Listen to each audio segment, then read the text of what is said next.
Baik, izin saya mulai sambil menunggu teman-temannya lain. Assalamualaikum warahmatullahi wabarakatuh. Waalaikumsalam warahmatullahi wabarakatuh. Oke, haya naftatih hadal majlis hadal fasal bi qiraati basmalah. Bismillahirrahmanirrahim.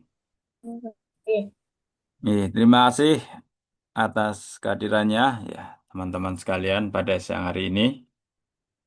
Sebelumnya karena per semester ini tidak ada presentasi dari mahasiswa, kemudian ada pengganti tugas ya, dengan keaktifan diskusi dan juga tugas di kolom edu ya yang sudah saya set. Ini nanti kurang lebih 1 jam ya pengantar eh, atau mungkin setengah jam ya setengah jam pengantar, kemudian setengah jam kita gunakan untuk sesi diskusi ya. Boleh disampaikan secara langsung, open your mic, atau lewat kolom chat. Oke.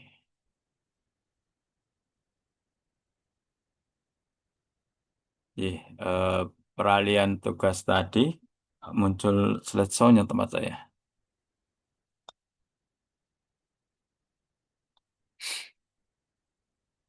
Oke.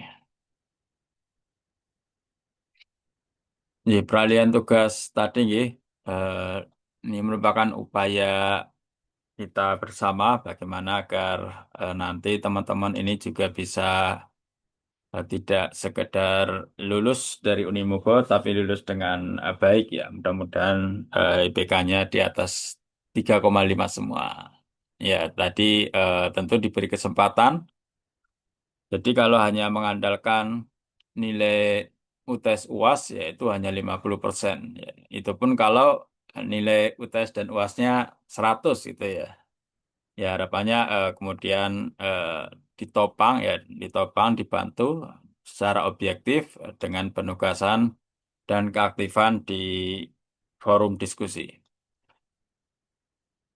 Siang hari ini kita ya belajar kembali ya tentang Al-Quran, kedudukan Al-Quran dalam Islam yang merupakan sebagai sumber utama ajaran Islam.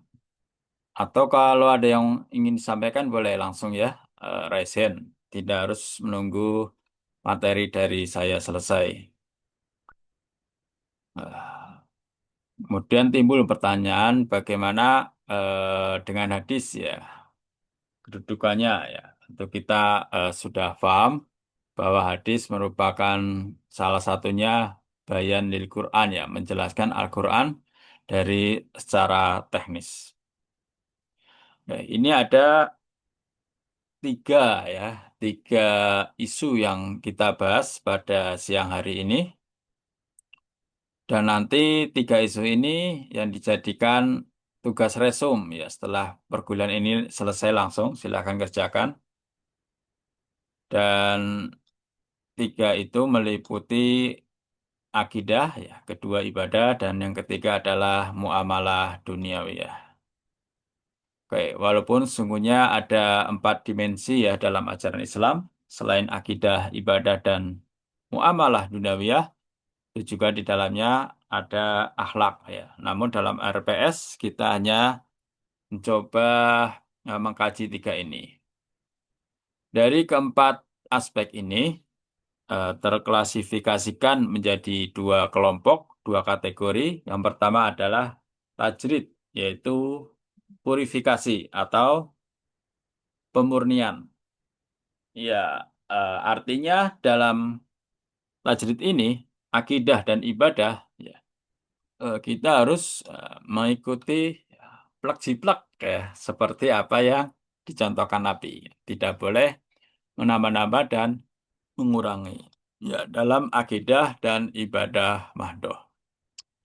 Akidah di sini berfungsi untuk apa? Memurnikan ya, untuk membersihkan diri kita dari penyakit rohani.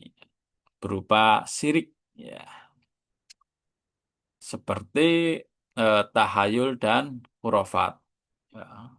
Apa bedanya tahayul dan hurafat itu ya? Ya, tahayul secara lughawi bermakna menghayal, ya. Tetapi menghayal sesuatu yang tidak rasional, ya. Menghayal sesuatu yang tidak ada kaitannya. Ya, kalau kalian menghayal jadi CEO, ya itu masih logis, ya, masih rasional. Tapi hayalan seperti apa yang berbau tahayul tadi ya? Wah, ini sambil saya admit. Jadi, contohnya adalah fenomena sosial seperti yang kita jumpai dalam kehidupan sehari, seperti misalnya ada apa? Ada peristiwa ya yang sering terjadi, misalnya kita tiba-tiba dikerubungi kupu-kupu gitu ya. Ya, tapi bukan kupu-kupu malam ya. Kerubungi kupu-kupu hewan itu. Kemudian dalam masyarakat ya dianggap sebagai pertanda akan datangnya rezeki. Wah. Nah, itu tahayul ya, menghayal. Ini adalah sirik pasif ya. Tahayul itu sirik pasif, menghayalkan sesuatu yang tidak logis. Beda dengan fenomena alam ya. Misalnya ketika Gunung Merapi akan meletus, maka kemudian binatang menjauh ya dari gunung tersebut. Ada yang terbang, ada yang turun. Ya, itu karena ada fenomena alam. Ya. Artinya rasional, logis. Ya, berbeda dengan tadi peristiwa kupu-kupu tadi. Banyak ya peristiwa tersebut yang kita anggap tahyul. Kemudian bagaimana dengan hurufat? Ya. Hurufat itu sirik aktif ya, sirik aktif. Seperti kita melakukan sedekah laut, ya, melakukan sedekah bumi, yang itu ditujukan untuk sesuatu yang kita anggap memiliki kekuatan, tapi itu bukan Allah Subhanahu wa Ta'ala. Kemudian tajrid yang kedua atau purifikasi, pemurnian yang kedua di bidang ibadah mahdoh ya, seperti puasa, sholat, zakat, haji, yaitu sudah ada ketentuan baku ya oleh Nabi Muhammad SAW. Ya, inilah yang kemudian aspek tajrid ini disebut sebagai sunnah Rasul atau kebiasaan Rasul yang wajib diikuti. Ya. Nah, lalu bagaimana dengan seperti yasinan atau apalah tahlilan atau apa? Ya, itu bukan ibadah mahdoh, itu bukan ibadah khusus, tapi ibadah hoiro mahdoh. Ya boleh saja ya dilakukan ya selama tidak ada unsur kemusyrikan ya, di dalamnya ya. Kemudian yang kedua adalah tajdid, pembaruan. Nah, ini dalam aspek muamalah duniawiyah. Ya, berlaku kaidah al-aslu fil asya'i al-ibahah hatta yadullu ala dalili tahrimi. Asal hukum dari muamalah itu boleh ya. Kita mau ngapain saja boleh sampai ada dalil yang mengharamkannya.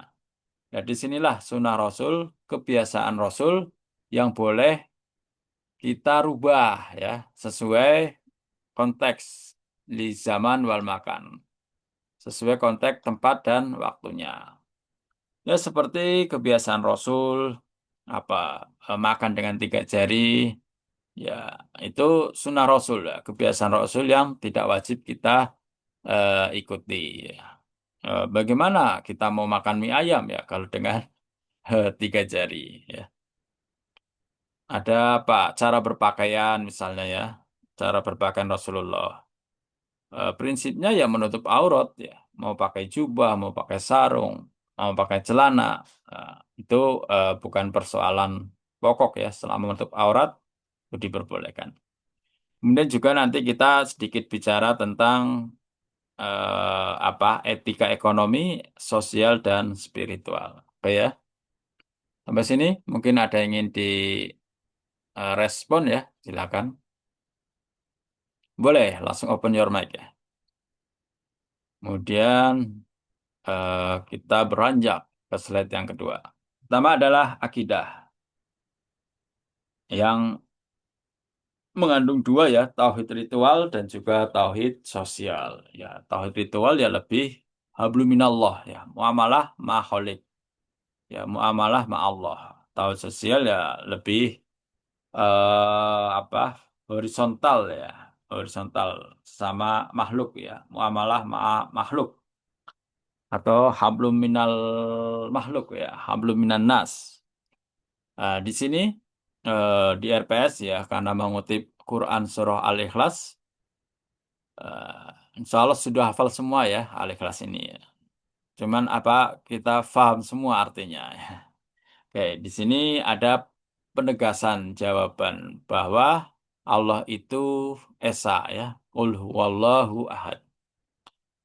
Dan sekarang satu-satunya agama yang memiliki Tuhan yang Esa satu itu ya hanya Islam ya. Dulu Yahudi juga agama tauhid ya, agama yang punya satu Tuhan. Tapi kemudian ada penyimpangan, ya akhirnya eh, menjadikan Nabi Uzair sebagai anak Tuhan. Ya, makanya bukan agama tauhid lagi. Begitu juga Nasrani ya, menjadikan Nabi Isa atau Yesus versi mereka sebagai anak Tuhan. Ini untuk menegaskan sekaligus meluruskan bahwa Tuhan itu ya ahad ya esa. Allah somad tempat bergantung. Lam yalid walam yulad tidak beranak dan tidak diperanakan. Walam yakul lahu kufuwan ahad dan tidak ada yang menyerupainya. Jadi tunggal ya. Sampai sini barangkali ada yang ingin merespon. Oke, kita lanjut slide berikutnya. Next slide ya. Di RPS juga mengutip Al-Baqarah ayat 255 ya 255 yang sering kita kenal dengan ayat kursi. Ya, di sini ada pertanyaan ya. Man dzalladzi yasfa'u indahu illa bi'idni. Siapakah ya, yang dapat memberikan syafaat di sisi Allah tanpa isinya? Kalau tanpa isinya ya nggak ada ya. Ya artinya yang dapat memberikan syafaat ya atau pertolongan baik kita ya iman dan amal ibadah serta amal soleh kita. Yaitu itu otomatis, automatically ya. Otomatis yang dapat memberikan syafaat. Amal jariah kita ya, kebaikan-kebaikan bukan makhluk yang lain ya, sesuai amal ibadah kita masing-masing ya, amal soleh kita.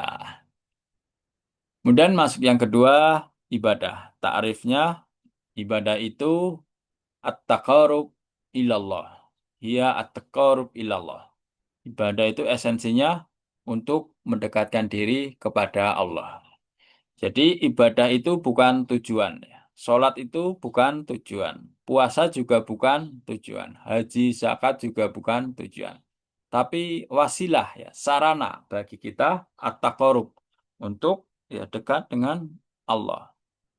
Ya, artinya esensi ibadah itu ya agar kita dekat dengan Allah. Apa enaknya kita dekat dengan Allah itu ya? Ya bisa dianalogikan, ya walaupun tidak serupa, bagaimana enaknya kita kalau dekat dengan presiden, ya gubernur, bupati, ya biasanya ada apa privilege ya, ada keutamaan. Ya, begitu juga eh, dekat dengan Allah. Nah, itu kembali kita bermuhasabah. Apakah setelah sekian kali kita sholat, puasa, kita semakin dekat dengan Allah atau tidak? Ya, ada yang tahu apa indikatornya? Indikatornya sederhana ya. Jauh dekatnya kita dengan Allah, apakah kita jauh dari Allah atau dekat dengan Allah? Ya, indikasinya dua, semakin banyak, apakah semakin banyak perintah yang kita jalankan atau semakin banyak larangan yang kita tinggalkan. Ya, semakin banyak perintah yang kita jalankan, berarti kita semakin dekat. Semakin banyak larangan yang kita tinggalkan, berarti kita juga semakin dekat. Ya, itu ukuran substansinya ya. Tidak mesti dari banyaknya ibadah ya. Belum tentu ya. Tapi tadi, ya ini, bimtisali awamirhi, menjalankan perintahnya, wajib nabi nawahi, dan menjauhi larangannya. Inti ibadah untuk mendekatkan diri kepada Allah dengan menjalankan perintahnya dan menjauhi larangannya. Wal amal bima adina bihi asyari, dan mengamalkan yang diizinkan. Ya ini seperti sholat, puasa, zakat, sudah ada ketentuannya. Lalu ibadah umum khairu mahdoh ya muamalah duniawiyah. Ya seperti kita sekarang sedang belajar, yaitu bernilai ibadah, ibadah khairu mahdoh. Ya selama diniati dengan lurus ya dan bersungguh-sungguh ya. Oke, sampai sini. Barangkali ada yang mau merespon, silakan bisa resen atau tulis di kolom chat ya.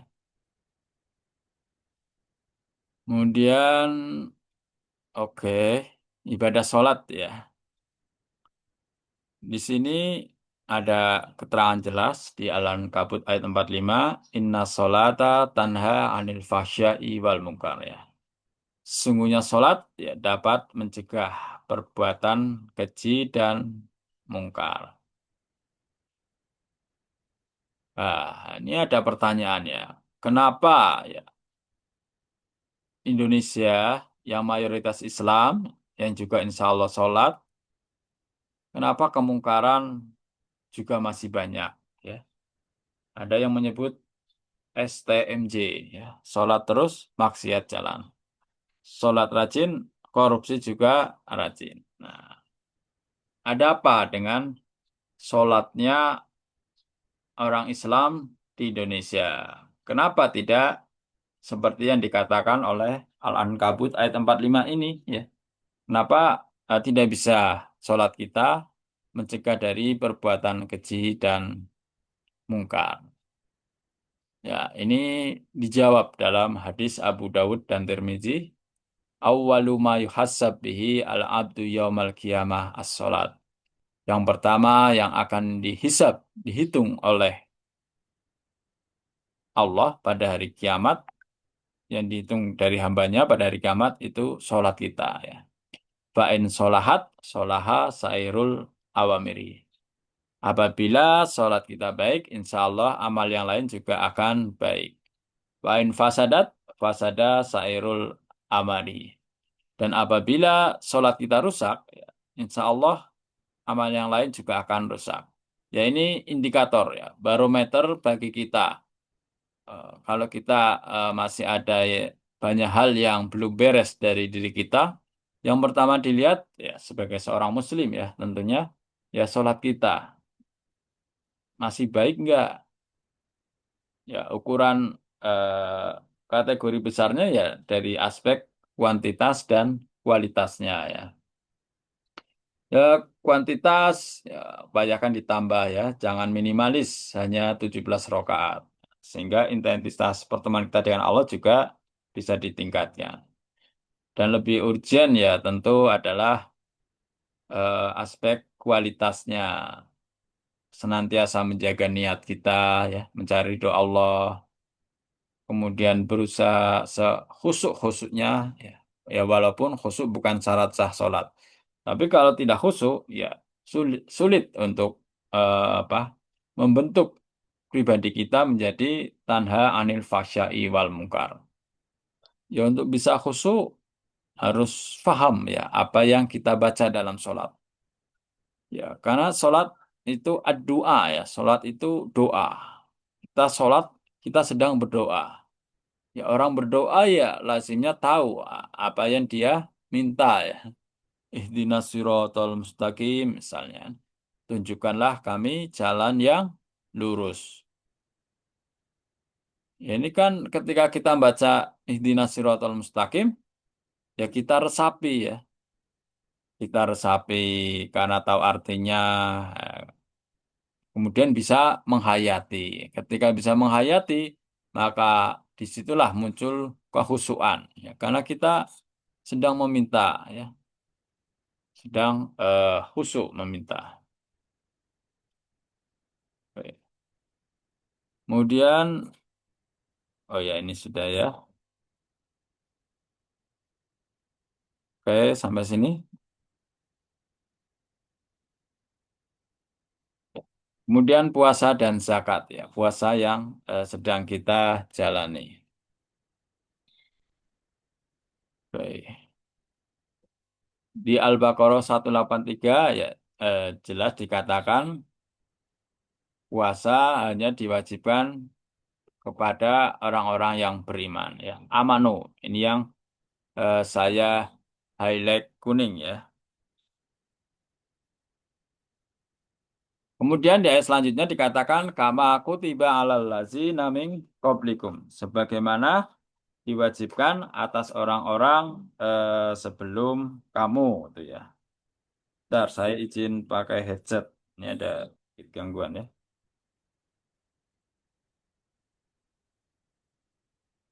Saya masuk sebentar. Nah, kalau kita melihat aspek historis, eh, sebelum adanya syariat puasa kepada umat Islam, ya sesungguhnya sudah ada eh, syariat, ya, bagi pemeluk saat itu, ya, agama agama Yahudi, ya, yang sudah berpuasa. Namun perbedaannya puasa agamanya kaum Yahudi itu, ya, itu lebih berat, ya, karena mereka berpuasa benar-benar 24 jam seperti itu. Antara buka dan sahur menjadi satu waktu.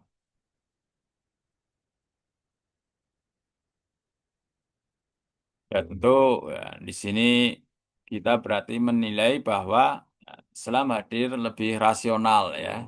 Karena puasa kita hanya subuh sampai maghrib gitu, ya. Kemudian zakat, ya, tutahhiruhum wa tuzakkihim biha, membersihkan dan mensucikan mereka. Wasolli alaihim, dan didoakan, ya, orang yang, artinya apa? Sekalipun kita nanti sudah bekerja dari hasil yang halal, tapi itu tetap harus tutahhirum, dibersihkan, wa tuzakkihim, dan disucikan, ya. Karena ada sebagian dari harta halal kita yang kita peroleh, ada hak-hak 8 asnaf atau golongan yang lain, ya. Yang kemudian kita kenal, yang wajib adalah zakat mal dan zakat fitrah itu, ya. Ini sungguhnya juga masih relatif ringan, ya. Misalnya di gereja-gereja itu sumbangan wajib bagi apa? Bagi jemaah gereja itu adalah 10 sampai 15% setiap bulan. Jadi berapapun gaji mereka, ya, mereka harus menyumbangkan 15% dari gajinya untuk gereja. Ya, ini sangat sangat luar biasa, ya. Dalam Islam muncul wacana yang lain, ya, misalnya dari Syekh Yusuf Qaradawi dan juga Prof. Amin Rais itu pernah mewacanakan zakat profesi itu, ya, jangan 2,5%, ya, tapi paling nggak 10% di apa disetarakan dengan zakatnya petani, ya. Jadi petani yang kemudian apa tanpa irigasi itu ternyata zakatnya besar, ya, 10%, ya. Sedangkan kita profesi cuma 2,5%. Dan petani, ya, langsung dibayarkan, ya, dan tidak ada nisabnya, ya, luar biasa, ya. Ya ini cukup adil atau tidak jika zakat kita itu hanya apa 2,5%. Tapi di Muhammadiyah, ya, sudah muncul budaya bukan sekedar zakat, tapi zis, ya. Itu minimal 4%. Jadi zakatnya 2,5%, infak sedekahnya 1,5%. Ya, ini pun masih kalah jauh, ya, dari gereja tadi, ya, yang minimal 10% sampai 15%. Dan ternyata dari dana tadi di gereja ya digunakan untuk mendirikan rumah sakit, perguruan tinggi. Sehingga dari 10 organisasi keagamaan terkaya di dunia, ya 8 dari gereja. Ya. Islam hanya satu, diwakili Muhammadiyah. Itu pun peringkat 4. Dan satu dari Hindu, ya di peringkat 3. Masih kalah sama Hindu ya. Oke. Kemudian haji, ya, walillahi ala nas hajjul bait.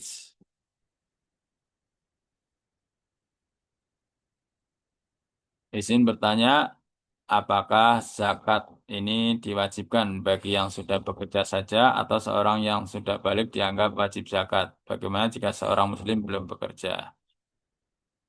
Ya, ini minta tolong ya di catat ya PJ-nya untuk keaktifan ya. Apakah zakat ini diwajibkan bagi yang sudah bekerja? Ya, tentu ya, yang sudah memiliki eh, penghasilan. Ya. Sedangkan bagi anak itu lebih ke aspek untuk pembelajaran. Ya. Sebenarnya tidak wajib. Tapi untuk zakat fitrah tetap ya, seluruh anggota keluarga kita. Jika mampu ya, ini perbedaannya. Bagaimana jika seorang muslim belum bekerja? Ya, belum punya kewajiban ya. Karena belum memiliki penghasilan ya. Saya kira itu nanti bisa diurai lebih lanjut. Ya, thank you ya Kak Wamiarti. Oke. Kemudian, oh, tadi sudah sampai aja sebenarnya. Oh, iya, sami-sami. Zakat sudah, haji. Oke. Ini yang ketiga muamalah. Ini menarik ya di ayat Al-Baqarah 275 dikatakan ini yang saya highlight kuning ya. Wa ahalallahul bai'a wa harramar riba. Allah menghalalkan jual beli dan mengharamkan riba. Tetapi di Ali Imran dijelaskan lebih lanjut ya. La takulu ar-riba ad'afan mudha'afan. Riba yang nggak boleh itu yang ad'afan mudha'afan. Yang berlipat ganda ternyata. Yang menindas, yang eksploitatif. Ya, seperti yang dilakukan rentenir mungkin ya. Atau pinjol nakal itu ya. Lalu bagaimana dengan yang ada di bank konvensional? Eh, Kalau kita merujuk pada fatwa Tarji Muhammadiyah, eh, bank konvensional tapi milik negara itu tidak dianggap haram, dibolehkan. Karena ada unsur kemaslahatannya yang lebih besar. Dalam hal ini ya untuk negara, ya untuk masyarakat. Tapi beda untuk bank konvensional swasta. Ya, ketika kita ingin ke bank swasta ya lebih baik yang bank syariah. Ya. Kemudian nilai-nilai amanah ya. Innallaha ya'murukum an tu'adul amanah ila ahliha wa iddah kantum bainan nas antahkumu bil adli.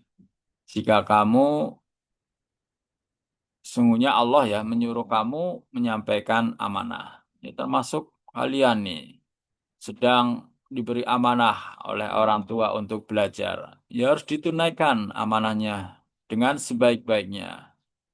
Syukur cum laude ya, lulus dengan cum laude. Amin. Wa idza hakamtum bainan nas antahkumu bil adli. Dan jika membuat keputusan di antara manusia, buatlah dengan seadil-adilnya. Ya, seobjektif-objektifnya. Ya. Apa ya? Seproporsional mungkin seperti itu ya. Dan juga Al-Maidah ayat 1 perintah auful bil uqud ya, penuhilah akad. Nah, ini yang terakhir, poin terakhir kita akan udah setengah jam tapi ya, nggak apa-apa. Silakan bisa disambil ini ya, eh, sampaikan apa responnya di bentar ya, kolom chat. Baik. Terakhir kita bahas tentang ayat-ayat di atas ya, ditinjau dari etika ekonomi, etika sosial dan spiritual. Ya. Etika ini sungguhnya adalah cabang, ini adalah ya, cabang filsafat ya, atau disebut filsafat moral.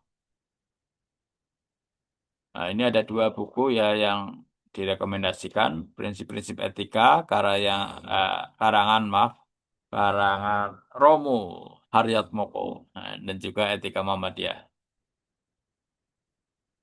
Oke. Nah, lalu bagaimana kita kemudian eh, apa membedakan antara etika, moral, dan akhlak? Ada persamaannya, tapi juga ada perbedaannya ya. Persamaannya ya sama-sama bicara tentang baik dan buruk. Perbedaannya adalah sumbernya ya. Etika bersumber dari ilmu pengetahuan ya. Karena itu muncul etika profesi ya, kemudian etika bisnis dan lain sebagainya. Nah, moral dari tradisi atau kebiasaan yang ya tentu subjektif ya, karena antar satu eh, nilai moralnya berbeda dengan tempat lain. Akhlak ya sumbernya Al-Quran dan Al-Hadis. Pendekatan teologi memahami etika Muhammadiyah tadi di atas. Pendekatan teologi agama kalam. Kalam itu ya filsafat ya dan akidah. Oke. Oke. Di dunia filsafat ya itu ada tiga aliran etika yang paling populer ya. Pertama adalah ini nanti ada ilustrasinya ya, ada ilustrasinya. Pertama adalah etika utilitarianisme, utilitarianisme atau etika konsekuensialisme.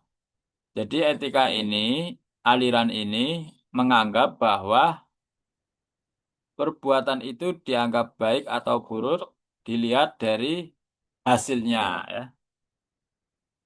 Walaupun niatnya jahat, tapi kalau kemudian hasilnya bagus, ya maka itu sesuatu yang baik ya. Karena dilihat dari akibatnya.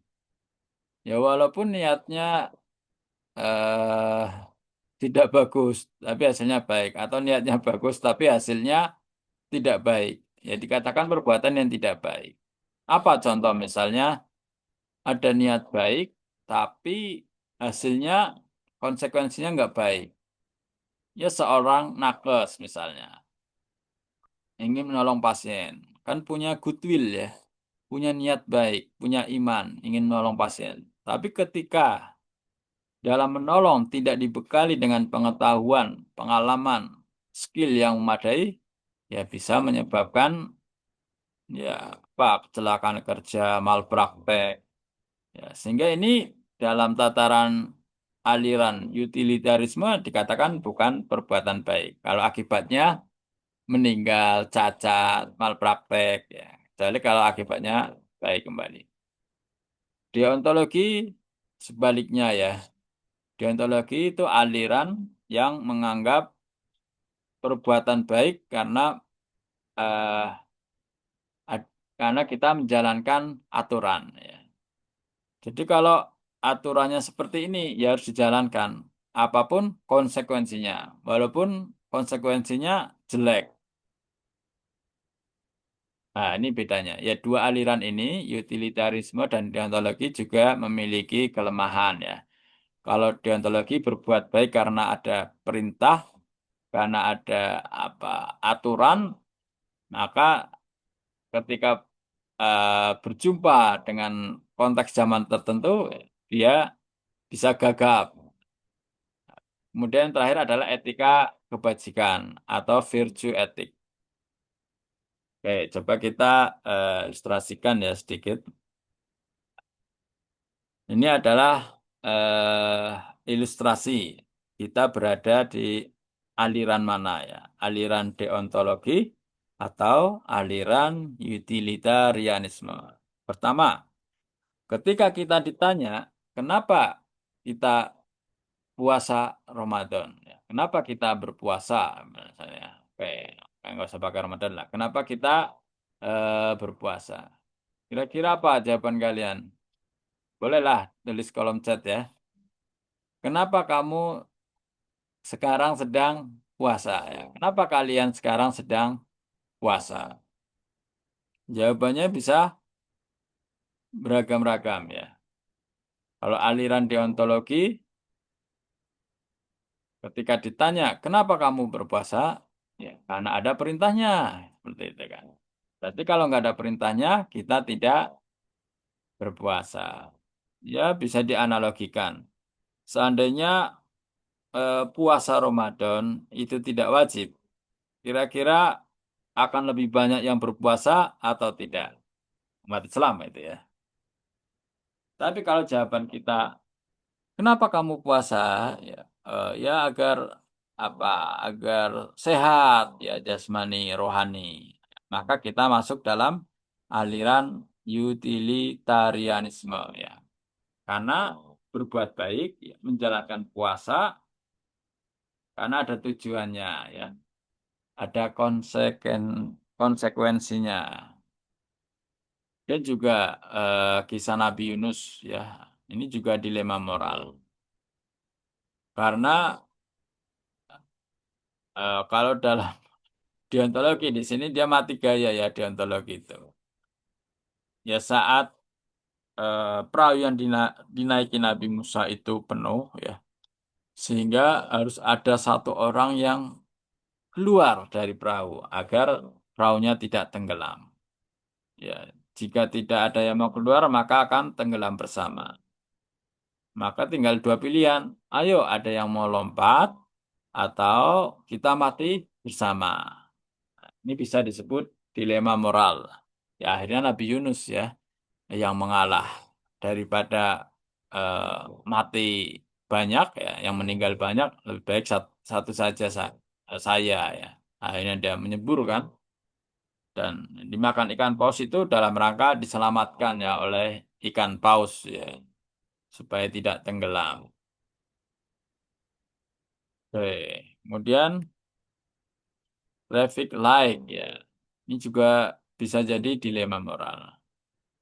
Pertanyaannya, kalau kita atau pengendara berhenti saat lampu merah, itu perbuatan baik atau perbuatan buruk?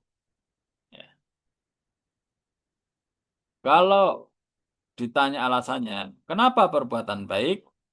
Karena aturannya memang seperti itu, ya. Lampu merah harus berhenti. Maka dia aliran deontologi.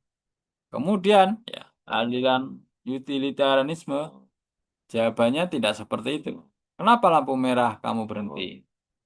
Kalau lampu merah saya terus jalan, bisa menyebabkan kecelakaan bagi orang lain. Nah, di sini kita bisa melihat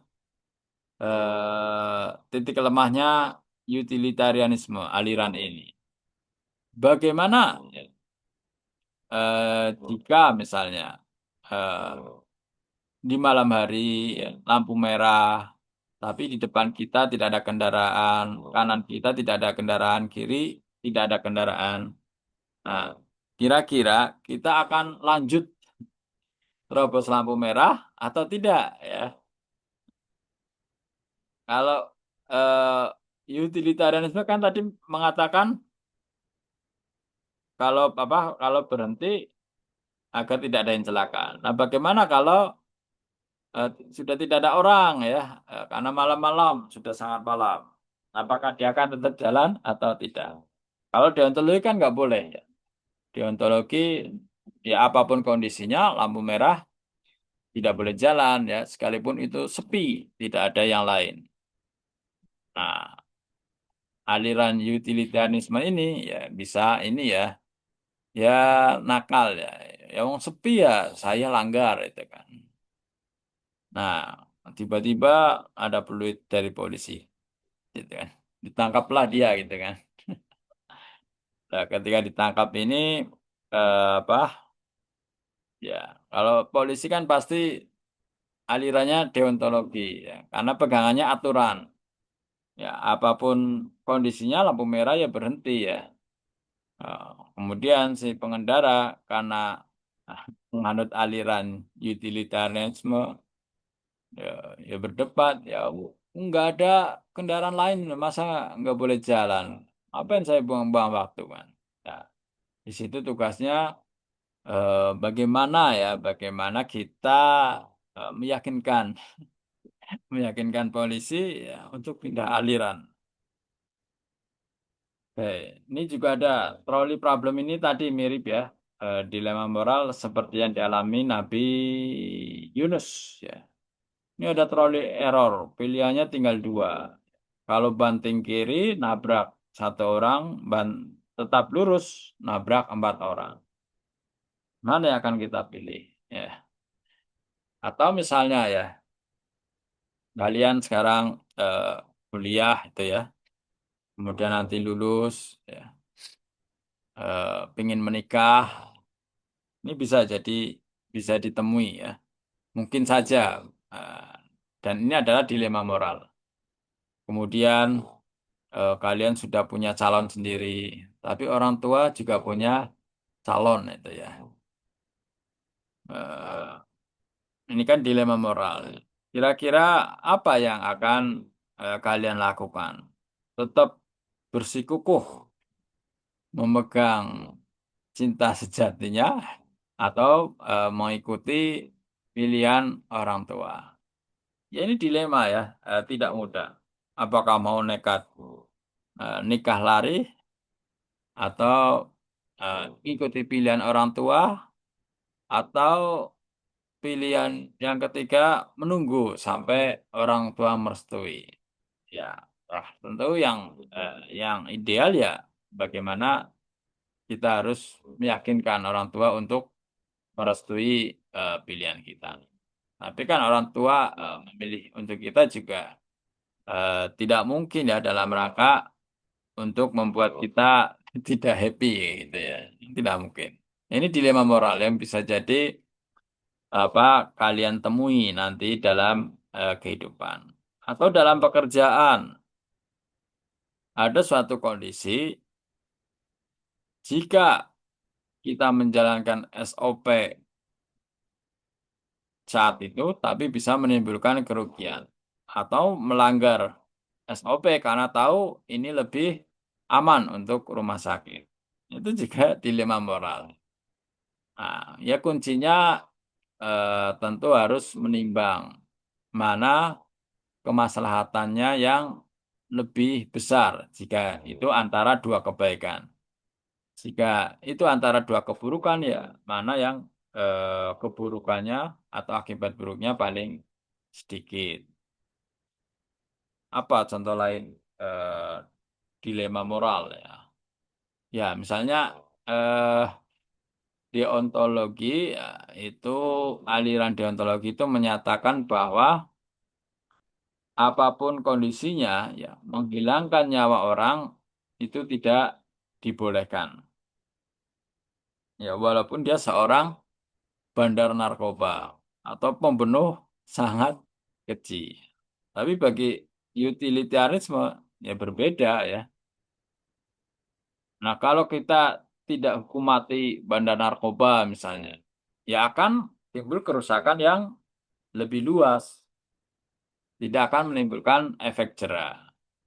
Tapi deontologi tetap bersikukuh. Ini juga seperti yang terjadi pada film Batman and Joker itu ya. Di mana sungguhnya Batman itu punya beberapa kali kesempatan ya, untuk menghabisi Joker, membunuh Joker. Tapi nggak mau si Batman kan. Kemudian ditanya, kenapa? Dia kan membunuh juga. Kalau dibiarkan itu makin berbahaya. Konon katanya Batman ini alirannya deontologi. Dan dia mengatakan, ya kalau saya membunuh Joker, ya kalau saya membunuh Joker, nah, maka jumlah pembunuh akan bertambah satu seperti itu. Ya. Ini rumusan etika Muhammadiyah ada tiga ya, ihsan, anta budallah, ka'annaka tarahu, fa in lam yakun tarahu, fa innahu yarahu. Ihsan itu ya eh, ketika kamu beribadah seolah-olah kamu melihat Allah. Dan jika Allah tidak melihat Dan jika kita tidak melihat Allah, ya, yakinlah bahwa Allah melihat kita. Tasawuf, ya, sufi, ya ada unsur sufi irfaninya. Dan bagaimana dalam istimbat hukum yang menggunakan tiga pendekatan, bayani, burhani, dan irfani. Bayani artinya dengan berpedoman ya pada Al-Quran dan As-Sunnah. Burhani juga dengan ilmu, akal sehat, dengan pengetahuan, ya pengetahuan terbaru ya, tercanggih. Dan irfani melibatkan hati nurani atau hati kita. Jadi jalan apa Al-Quran hadisnya, akal kita juga hati kita. Ya karena hati kita itu kan alat detektor ya, alat detektor bagi kita untuk membedakan baik dan buruk dalam keadaan normal ya, selama hati kita masih waras. Ya, seperti kata Nabi ya, istafti kolbaka, istafti kolbaka, istafti kolbaka. Wah bisa tanya kepada Nabi, apa itu kebaikan? Nabi malah menyuruh agar bertanya pada hatimu. Karena apa? Hati yang normal ya, yang masih waras, ketika kita melakukan kejahatan, maka kecenderungannya kita tidak tenang, gelisah, ya takut ketahuan atau lain sebagainya.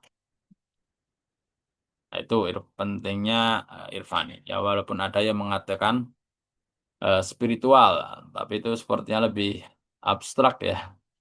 Yang paling mungkin ya eh, apa? Follow your heart ya, mengikuti hatimu. Ya selama hatinya bersih. Ya karena hati nurani, ya, hati yang terang bisa berubah menjadi zulmani. Hati yang gelap ketika ya kita nekat membiasakan diri berbuat maksiat. Maka hatinya akan berubah dari nurani menjadi zulmani. Sehingga ketika kita berbuat jahat, maka tidak gelisah ya. Indikator hati kita tidak jalan untuk memfilter mana yang baik dan buruk. Tapi selama masih bersih, ya, sehat, waras, bisa ya. Pertama adalah etika ekonomi. Tadi ada etika apa? Sosial dan spiritual. Etika ekonomi ini, ya oke saya highlight aja ya. Kulu mimma fil ardi, ini halalan toyiban. Kuncinya di sini ya, halalan toyiban. Jadi tidak sekedar halal ya, mencari yang halal, tapi juga yang toyib ya, yang baik. Artinya apa? Bahwa tidak setiap yang halal itu membawa kebaikan. Ya, Eh, jadi harus ya yang halal, tapi juga yang baik. Ya, contoh makanan ya, banyak makanan yang halal, tapi bisa jadi nggak baik ya untuk tubuh kita. Atau membeli sesuatu yang halal, ya halal saja. Tapi nggak toyib, nggak baik ketika apa yang kita beli manfaatnya sangat sedikit. Atau bahkan tidak ada manfaatnya. Karena kita sudah punya ya, sudah punya barangnya. Hanya nambah koleksi. Inilah apa kekafahan Islam ya. Tidak sekedar melihat aspek halalnya, tapi toyib ya, halalan toyiban. Itu penting ya, jangan hanya sertifikasi halal ya, tapi sertifikasi halalan toyiban. Ya, Al-Baqarah 168. Kemudian etika sosial wasatiyah. Ya. Ada 7 karakter. Yang pertama, tegas. Ini penting pada prinsip karena tegas dalam pendirian atau prinsip ya. Ya, karena ketika kita tidak memiliki ketegasan, ya, kita mudah terombang-ambing ya. Gampang dirayu ya, gampang digoda. Kemudian juga luas wawasan. Luas wawasan ini penting untuk menjadikan apa etika sosial wasatiyah kita.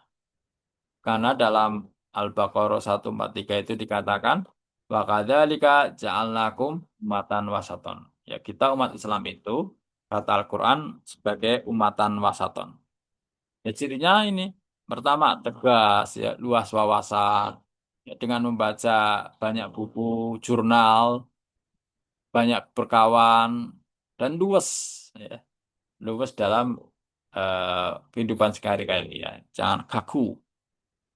Dua, menghargai perbedaan. Ya, perbedaan jelas tidak bisa dihindari ya karena sunatullah. Tapi bisa saling menghargai. Ya, jangan sampai hanya perbedaan satu Ramadan, satu Syawal menjadikan ukhuwah Islamiyah kita retak. Nah, itu kan sangat memalukan. Kemudian tidak mengkafirkan orang Islam. Sekalipun orang Islam itu kita anggap sangat sesat ya. Tetapi selama dia tidak mencabut syahadat ya, kita tidak berhak mengkafirkan sesama orang Islam. Kemudian memajukan dan menggembirakan. Ya, buatlah sebuah karya ya seperti Amal Usaha Muhammadiyah yang bisa memajukan umat, tapi juga menggembirakan. Karena membuka lapangan pekerjaan, bukan mengembirakan. Kemudian memahami realitas. Ya, ini harus banyak bergaul. Eh, Seperti Ahmad Dahlan itu, kan tidak hanya bergaul dengan umat Islam, bahkan dengan Belanda, non-Muslim. Karena dengan luasnya wawasan dan pergaulan, eh, kita akan mudah memahami realitas sosial yang ada ya. Jadi orang gumunan, itu juga menjadi paham akan prioritas kita saat ini. Ya, menjadi mahasiswa tahu ya prioritasnya apa. Syukur ya sampai S3 saya doakan di sini. Kemudian tidak fanatik. Ini kalau saya nambahkan bisa ya, tidak fanatik tapi juga tidak anti, tidak fanatik atau anti, bukan atau ya, dan anti ya. Ya misalnya ya, ini kan sikap wasatiyah,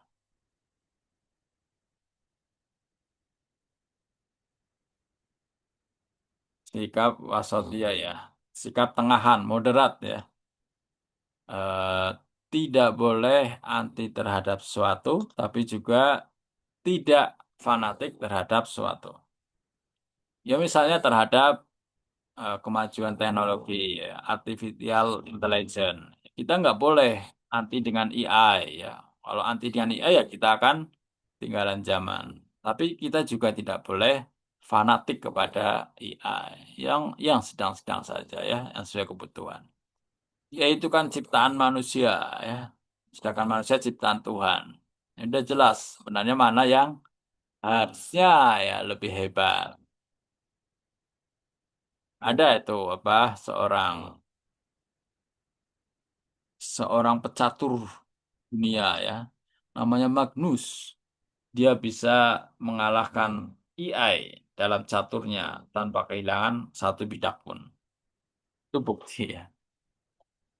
AI juga ada keterbatasan ya karena dia hanya bisa menjawab apa-apa yang sudah pernah ya diupload di internet.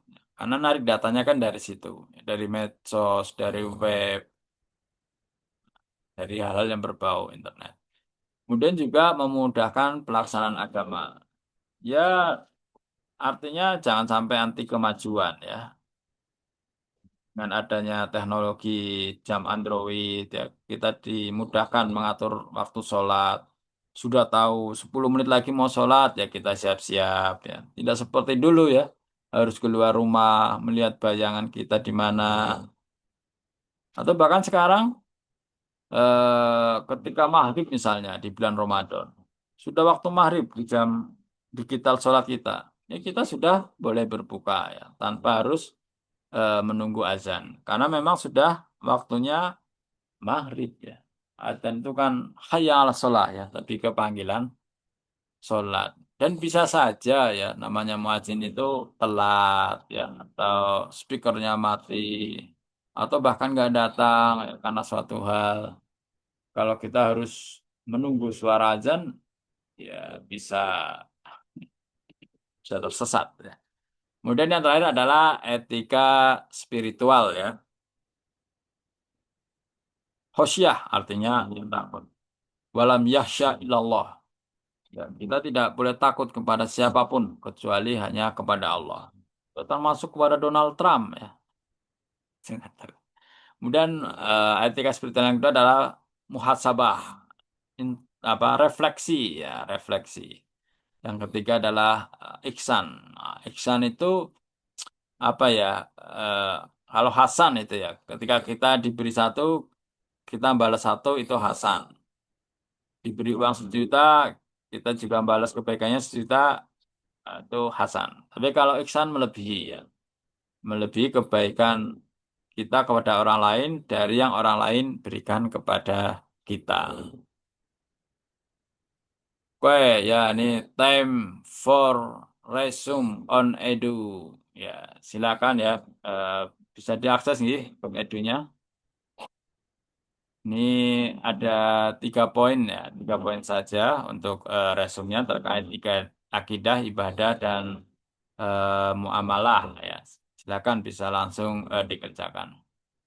Oke, jika sudah tidak ada pertanyaan, mau saya akhiri.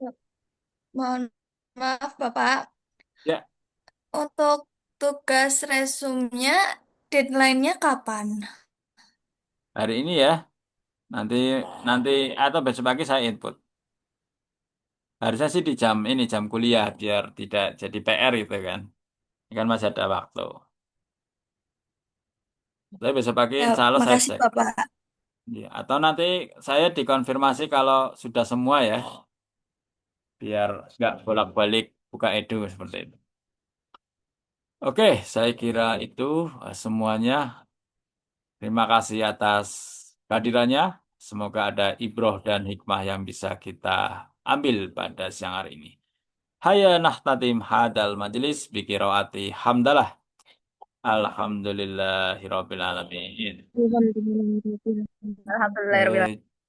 Jazakumullah khairan kasiran. Wassalamualaikum warahmatullahi wabarakatuh. Waalaikumsalam warahmatullahi wabarakatuh. Oke, thank you.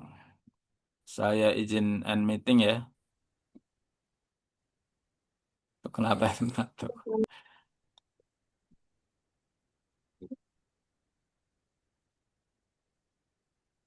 See you guys.